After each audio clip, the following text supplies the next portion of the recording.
or working on in the world. And that's when I realized that being a guest on a podcast was a form of PR. And not only was it a form of PR, it was one that had such depth because people were following these people or buying their product because they emotionally resonated with them as human beings, Mm-hmm. not because they read an article and heard it from a journalistic perspective, or because they read a caption that was edited, or they saw a photo that was face tuned, right? It was Yeah. straight from the mouth, authentic. And they were speaking like they were only in the room with two people because they were only in the room with two people. And Mm-hmm. so I was like, wow, I think women need to be a guest on podcasts. And then my sister and I went on podcasts. We saw our podcast grow because of it. And so I I had this idea, I was kind of like this serial entrepreneur that never had any success at that point. I was like, oh, that's a good idea. Let's try that, right? Like I would create a Squarespace website and see if it got any traction. So honestly, it was done informally, but there was a big fire under my ass because at that point, like I just wanted to create a business that made money. Like my Mm-hmm. my family was exhausted by me because I just kept trying so many things. Mm-hmm. And something about the podcast tour idea just really resonated with me because I was doing it in my own life. I was seeing this happen and no one was talking about this strategy. So I created an Excel spreadsheet of 1,000 women. I actually started with podcasters because that was the space I came from. So I felt like there was that connection there. So 1,000 female podcasters that I wanted to represent. I emailed all of them with a media kit, and in 24 hours, Gmail blocked my email because they said I was spamming. So I opened up a second email to keep going. And then I had two emails for a year, and that was a total shit show. And very quickly, I garnered up a roster of 10 clients. I quit my day job in 3 months. I'm a little masochistic and I am very comfortable taking risks. And fast forward to today, we've really been able to pioneer and pave the way of what a successful podcast tour looks like. Now it is a ubiquitous strategy, and we're really leading the forefront of what that looks like. So we've booked our clients on over 3,000 podcast episodes. We have booked our clients on some of the top podcasts. We have had the honor and the privilege of representing incredible women, Mandy included. And it's been an insane journey to see that we now have a complete system. We have a database of thousands of podcasts that we pull from. We've helped our clients launch best-selling books, grow Instagram followers, gain clients, connect with celebrity hosts, the networking component of the whole thing, grow their thought leadership, build out their personal brand. And it's been crazy. It's been like, honestly, when I think about it, I'm like, what happened? How did this happen? So that's what I do. Yeah, but I think the timing was perfect because Yes. people were just starting to listen and you just capitalized and rocked it. And the niche was so because there's so many agencies out there that are PR firms or marketing Yeah. firms or podcast, but specifically getting people on podcasts is difficult to do. And you just focus just on that, which I think is really, really important.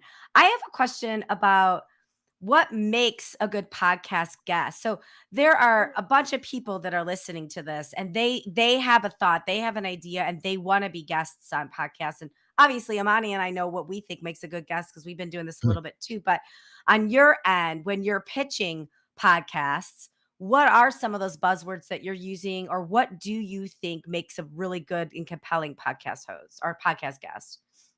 Well, when I started this business, it really is looking back like an amalgamation of all my experiences. So I studied English literature and journalism in college, and writing profiles was my favorite. That's why I fell in love back to the Mary Kate Olsen profile. That was the thing that made me want to write profiles. So when I was writing pitches, and because I'm a college dropout and I've never actually had a real job, I worked for my mom for like a year.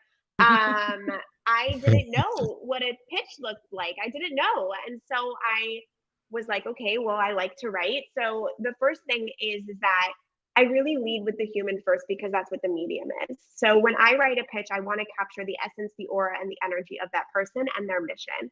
I think that when people are thinking about being a guest on a podcast, the way to make yourself a good guest and present as a good guest is you have to give a little bit. It's not about necessarily the cookie cutter marketing. Yes, you want to put those shiny things and those shiny stats in your pitch to create that instant credibility and trust with the podcast host, but you want to give them the human. You want to give them the story. You want to give them your personality. And while, of course, you want to present professionally, this is also not 60 minutes, right? This is also not a Forbes interview. This is People want to hear the inflection in your voice. They want to hear you come alive. They want to hear your heart. And so when it comes to being a good podcast guest, and why I love this strategy is, one, anyone can hop in at any stage. Your business does not need to be at a certain level. You do not need certain accolades, and you do not need to be hitting certain markers that maybe you would need for traditional press to be a success.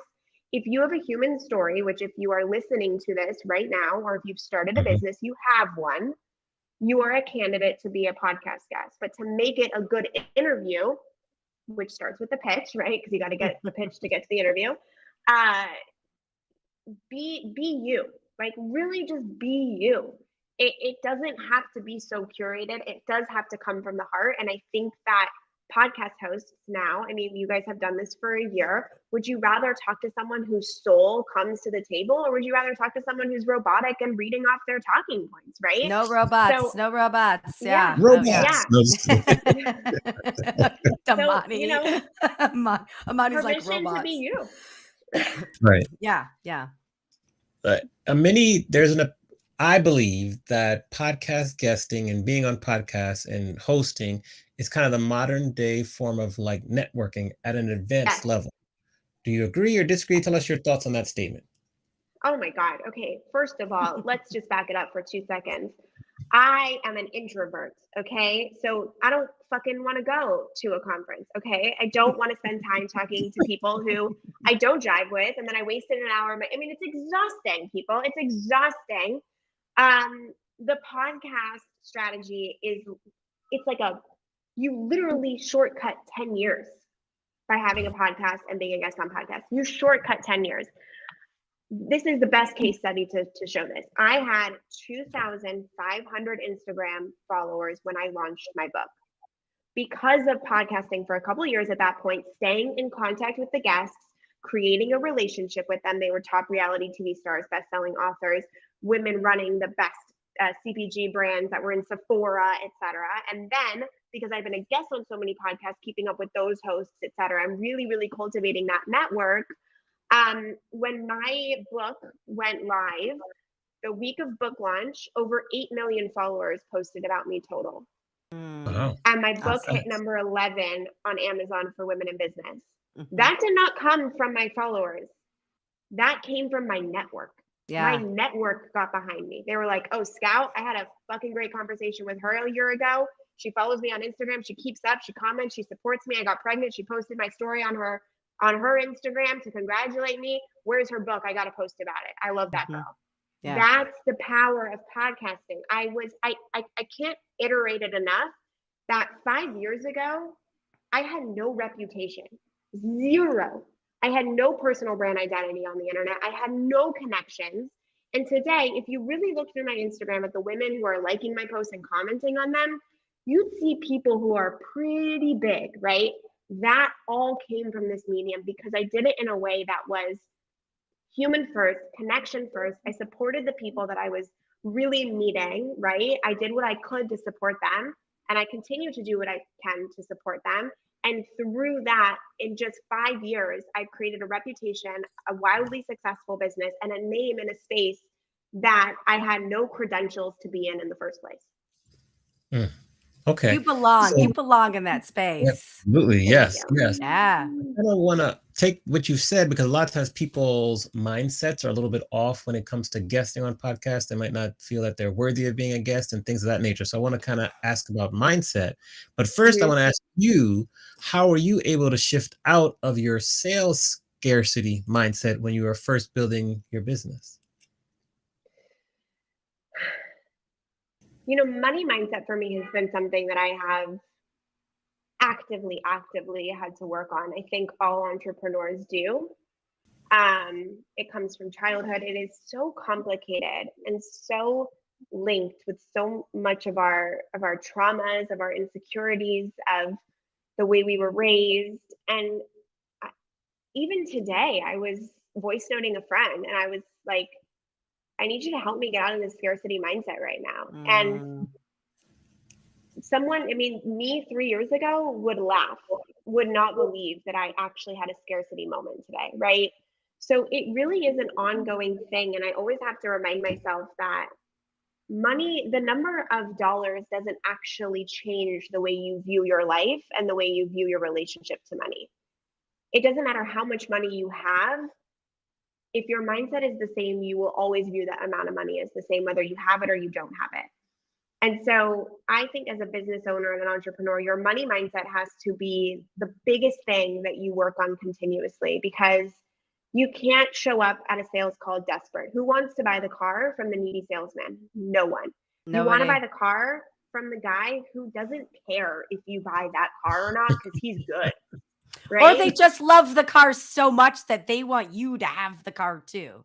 Yeah. Or they Yeah. feel like this is the best car and they will die on the sword behind that fact. Yeah. And so sales, I've never had a problem with. I love sales. I think when you believe in your product, it's not salesy, as you kind of just alluded to, Mandy. I've never had to overcome the limiting belief that sales is whatever, all the limiting, gross or whatever you want to call sales. I never thought that, because I really believed in what I was doing, and I believed in the mission, and I was serving, and I was working for people is what I was doing. I think I also am very unapologetic about, I love money. I love making money. I think more women need to stand up and say that. Yeah. But yeah, no, I work on my scarcity mindset all the time, because we have to remember that our businesses are, for me, very specifically, I can't speak for everybody, but my business is so linked to my survival, because I have a mental illness that will flare up if I'm not in alignment. And so anytime I feel like my business is threatened, I feel like my fulfillment, my alignment, my dreams, my security, my mental health is threatened. And so I have to constantly remind myself that I'm safe, that I can get through these moments. But you will hear entrepreneurs at every level of the game, whether they're making $5,000 a month, $10,000 a month, $50,000 a month, six-figure months, multiple seven-figure years. It is a muscle that you have to continuously work at, because every time you graduate to the new level, the same stories come up as when you had Yes. $5 in your bank account. That's right. So it Yeah. doesn't have anything to do with the number, has everything to do with where you're at and the next level that you're about to hit. Yes. Yes. Mandy, I'm going to come to you, but I have a follow-up No, because go for it. you Go. just Take the said that. reins. I'm Yes. riding the Yes. Damani wave. Go for it. Yeah. I want you to explain. I really love your perspective on when you have a piece of business and it might not be a match, but it's offering you good money. How do you mentally process the fact that I might need to turn this down to make space for something else that might come in the future, but you don't see it yet?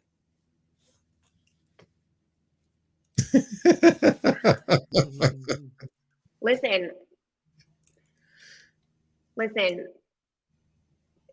nothing about this path is 1 + 1 = 2. Not one little bit of it. I have taken that leap so many times, Amani, and I've said, this doesn't serve me anymore. I got to let it go. And the new thing didn't come in until way longer. And I needed it to come in that next month. And I was like, excuse Yes. me, I did the Yes. thing. Like, I need it now, right? Exactly. Exactly. But even though that gave me a lot of turmoil, I do believe in trusting a larger process. I do believe that business shows you are less in control than you think you are. And that's a humbling and beautiful thing to really fall into. I also believe that if you have a client, or if you have a vendor, or if you have a business relationship that is sucking the soul out of you and taking up so much time, it will not give you the room to call in the thing that is aligned. Now, if you let go of that relationship and that partnership and that contract, does that mean that the next month the aligned version is coming in? Not necessarily. That's a risk that you take. But we did not start businesses to not take risks. That doesn't mean that it doesn't hurt like hell. It doesn't mean that we've all been in positions where we don't know how we're going to get out of it. It doesn't mean where you feel like your world isn't crumbling at times, okay? This is not, we didn't do this because it's easy. We didn't. So if you really want to go after it, you have to be honest about what's lighting you up, what's fulfilling you, and you have to take the radical action to get you as close to complete alignment as you possibly can. And I'm not saying it's easy. I'm not saying it doesn't suck. And I'm not saying just because you take those actions, you get the rewards the next month. I'm still waiting for mine right now from the last time I did that, right? But that's our job. That's our job. That is literally in our job description. So do you want the job or do you not want the job is the question. So, Mandy, I'm just gonna do this real quick. There, play a little. Oh, yay! Two applauses. Two applauses in one call. Over to you, buddy. That was great. Great answer. I appreciate your perspective very much because that's something I'm sure Manny goes through. I go Yeah. through as like a DJ, a speaker. You're quoting things they don't want to pay you. So like, I'm gonna let this one pass, and then you're waiting, and you're waiting, and you're waiting. Like, okay. So I appreciate that. Over to you, Yeah. Ann. And Scout, I echo everything you say. I live by that. Make space for people that want to work with you and that you want to work with, and trust your gut and trust the process and have some patience, and it's okay to fire assholes. Like that's part of the beauty of running your own business, is that you don't have to work with assholes. Sorry, Amani, I know you're blushing. It's okay. Sorry, Amani.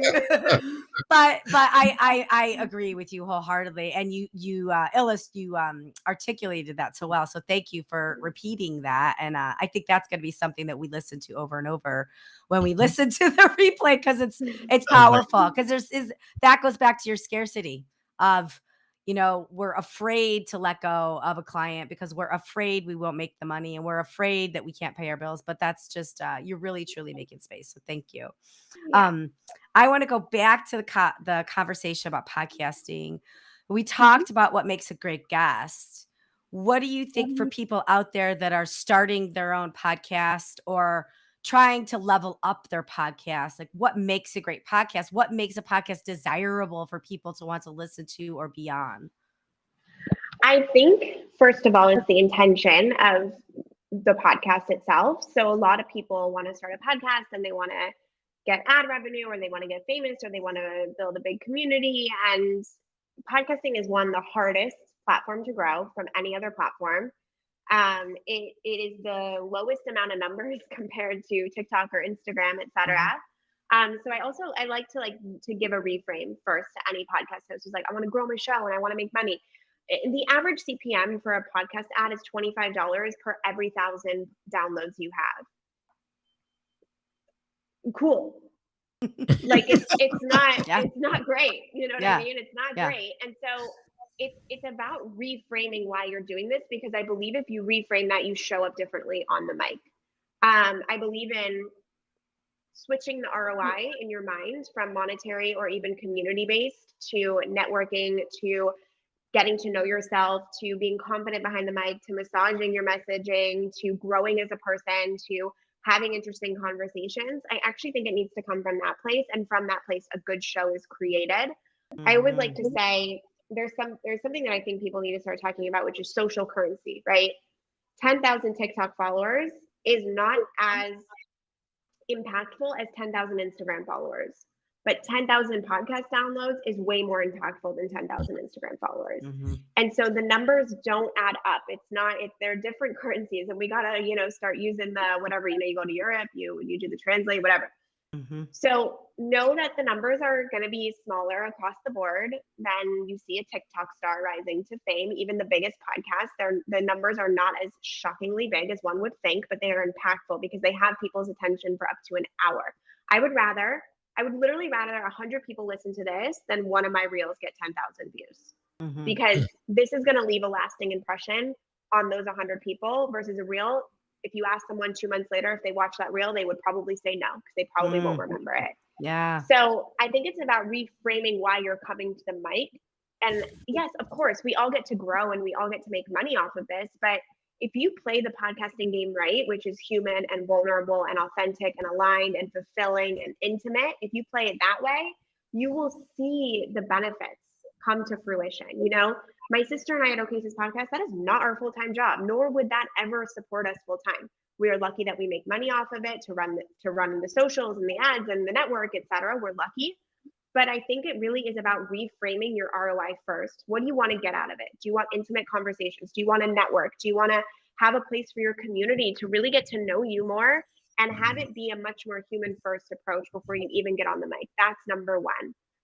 Number two, the more you can show up in your authentic space with, you're going to be awkward sometimes. It's going to mix and match a little bit. But the more that you can show up as you, it'll translate to a better show.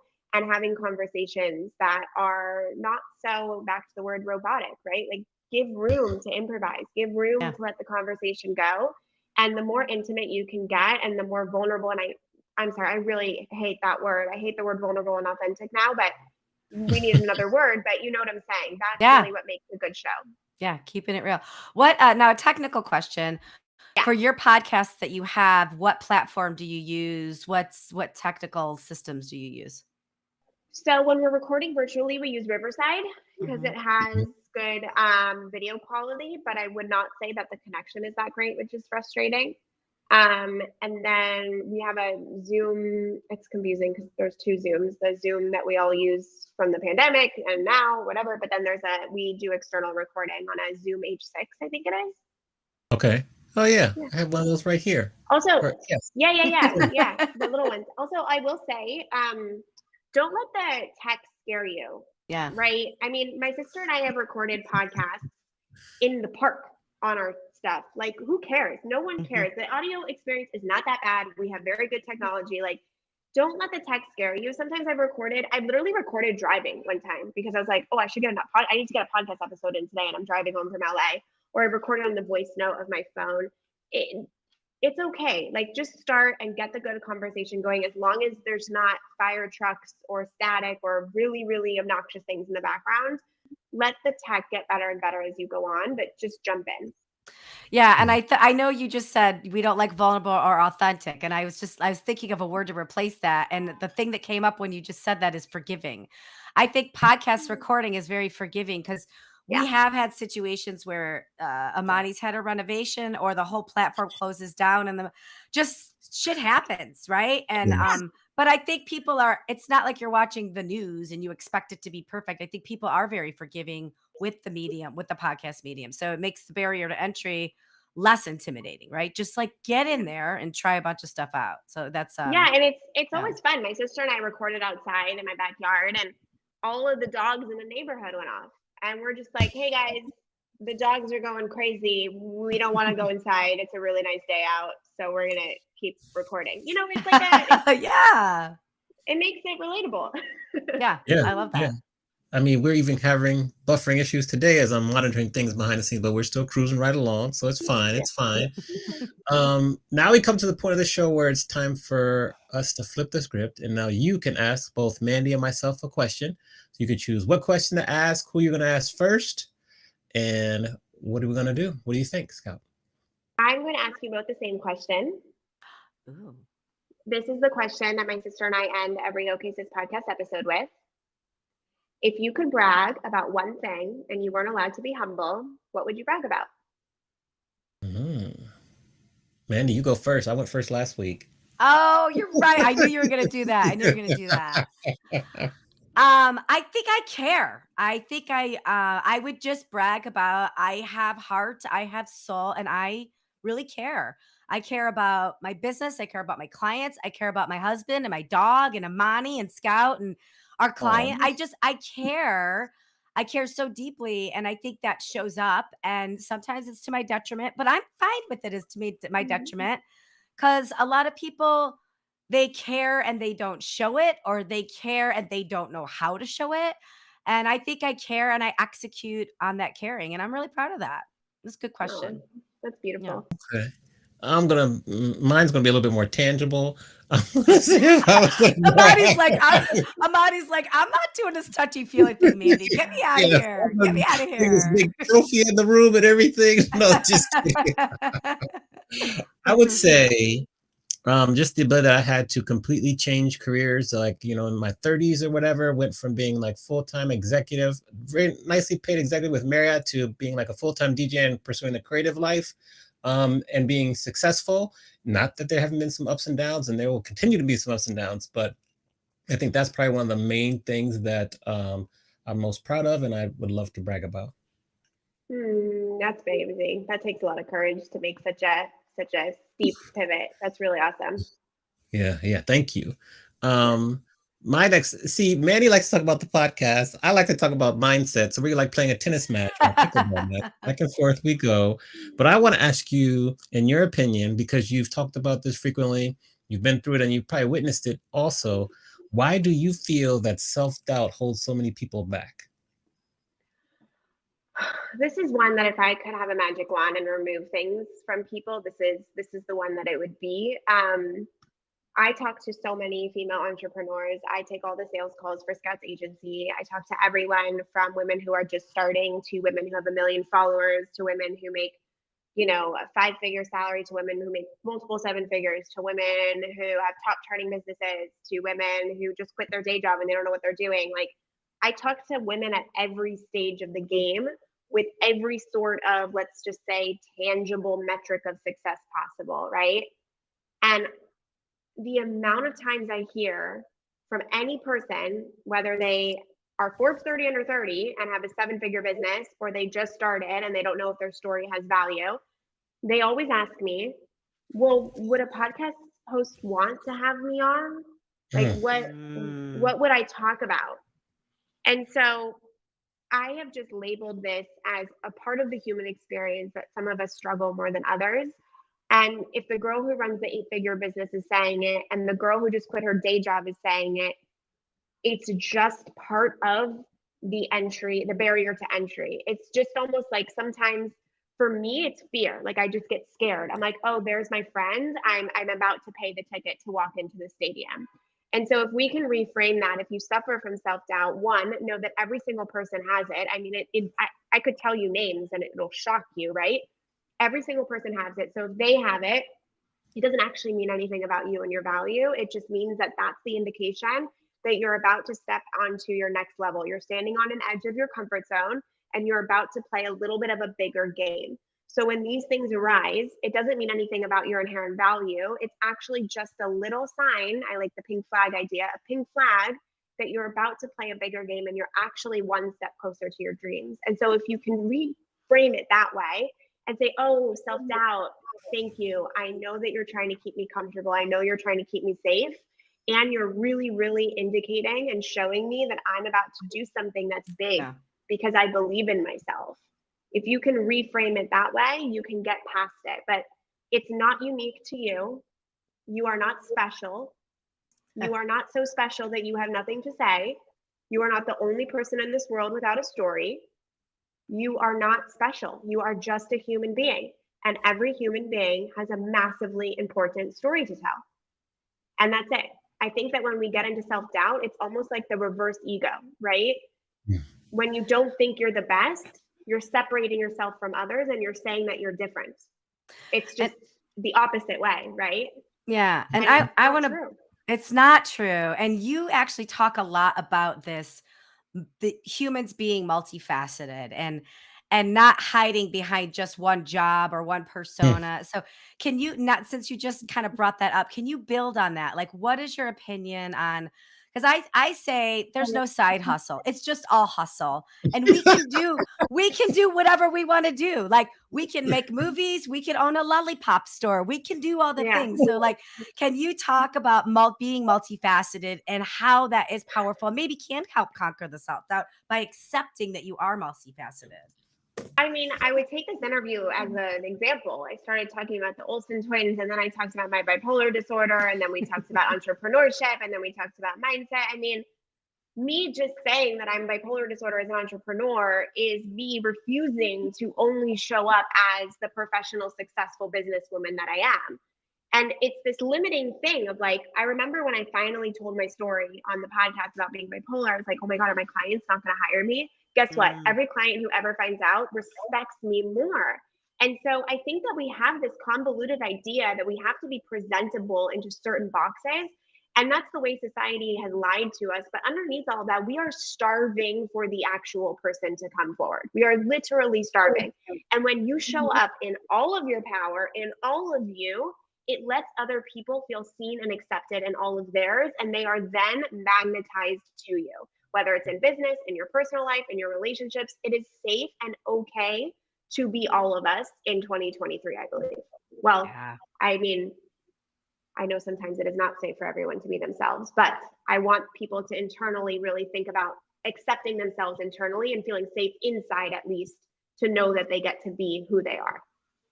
All the things of who they are. Yeah. So I have a 2-part final question for you. The Okay. final part is one of my favorite questions I ask. I'm really curious to hear your answer.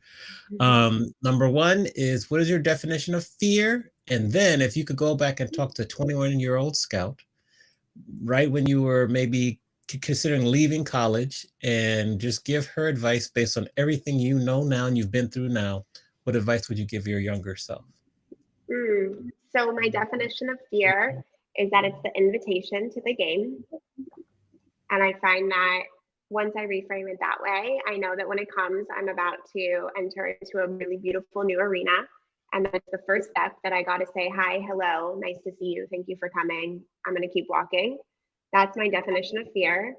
And what I would tell my younger self, I actually wouldn't tell her anything Mm.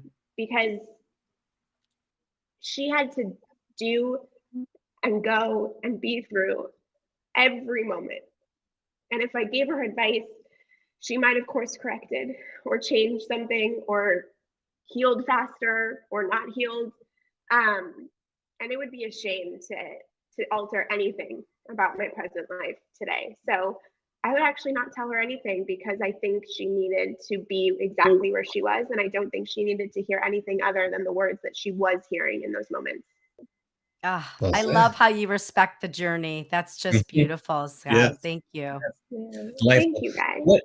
What is the we have your Instagram up there. Is there any other way that our viewers, listeners can support you and yourself and your company? Yeah, you can find out more about my company, the three of our companies now at scoutagency.com. You can follow me on Instagram at Scout Sobel personally. I'm taking August off, but that's really Mm. where everything is. You can see my beautiful baby girl and all the things there. And in my link in bio, it has links to my book, my podcast, my business, and all the stuff there. Amazing. So I'm going to say thank you for being yourself during the interview. I'm not going to use the V word. And we just appreciate your originality and your resilience. So thank you. Mandy, anything else to add? Thanks for sharing your story, and just for those of you out there that want to enhance your thought leadership, just a super quick commercial.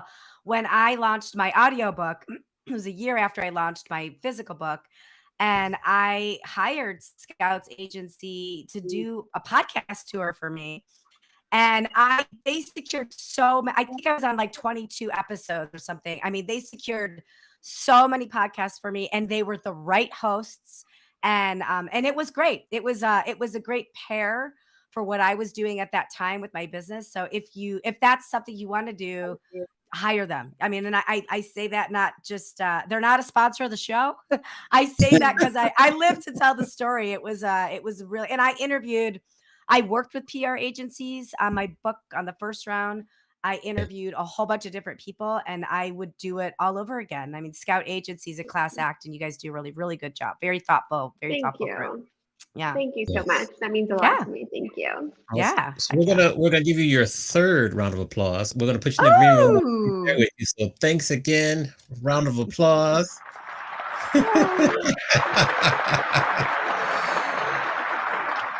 All right, Mandy, excellent show. What do we have to look forward to next week?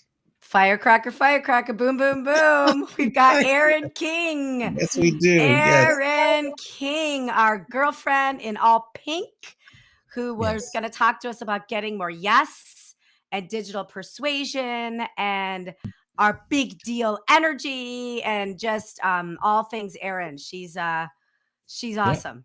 Awesome, Yep. That's the awesome book right there. CEO, multi-business owner, author, keynote speaker, and get ready to get lit up because she's on fire. Awesome. Great show. Yeah. Thanks again to Scout for our guest today. Thank you all for tuning in live. And if you're watching the replay, and we'll see you next week and continue to get well, Mandy.